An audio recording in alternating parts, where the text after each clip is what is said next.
All right, it's Riveredge Nature Center orchid team. We are here at the Orchid Shade House today. This is Friday and we are unboxing our orchids from this rodent-proof shelter that we made.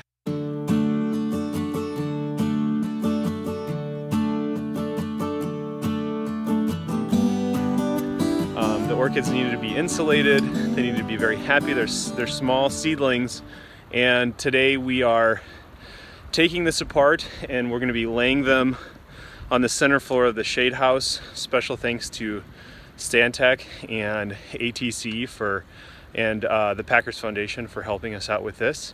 There'll be more to come. We'll do some videos of how this thing was put together and what the orchids are looking like now. But we expect to be receiving even more orchids and potting them up in May, but we'll keep you posted.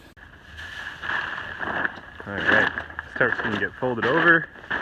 Let's see, we can see all of these little holes where mice are staying cozy this winter. I think this is a total of 32 bales that we used to insulate.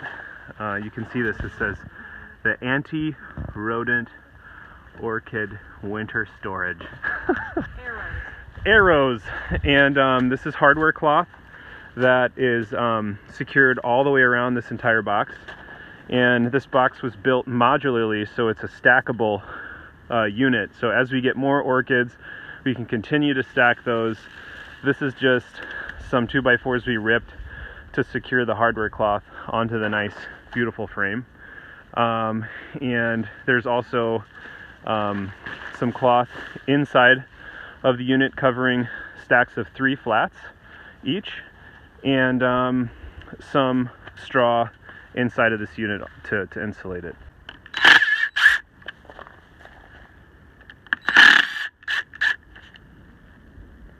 Right.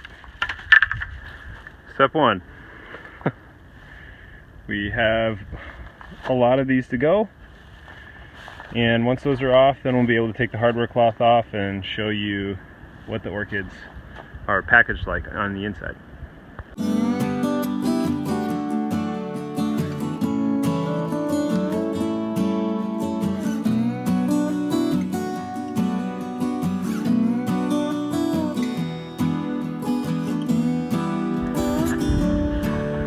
All of the boards are taken off.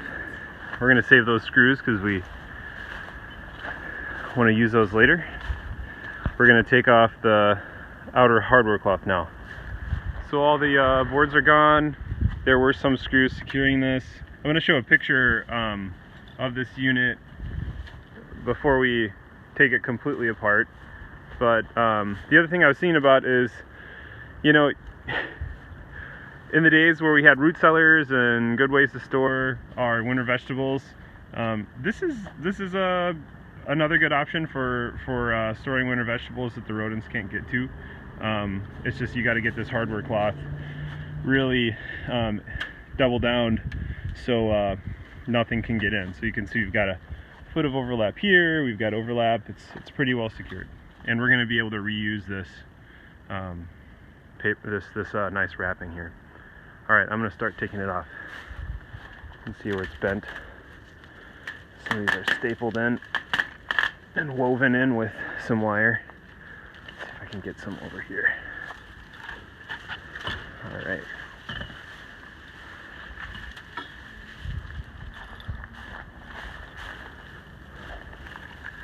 So here's a good example. Just as a precaution, in case there was no coverage, we put some bait in here, and it's completely unused. This is how this is modular setup, stackable. We can make more, make it tall, very well supported. It's insulated on the inside too with seedless prairie thatch. And here's some of these nice orchids. They're going to wake up soon. And they're native plants, so we're not as worried about freezing. Alright, so the red tags are for the pink lady slippers, and the white and yellow are for the white lady slippers. And all of these should be waking up soon. You can see the amount of straw that we had. The system, the modular system's all broken down. This is even more straw under here that was loose. So we want to give these a good drink of water, just so they're soaked in case of a frost. Again, the native orchids are a lot more hardy than any sort of vegetable that you're trying to preserve or annual plant. These are perennials, live for a very long time. Melissa, how old are these plants currently, from seed to now? They're 2 years old. 2 years old. And they're all dormant at this point, but they'll be coming up, and probably see evidence of them coming up in April, May. Well, this concludes our video on unboxing the orchids at Riveredge Nature Center. I hope you enjoyed that. Remember to get outside, get some fresh air during this time.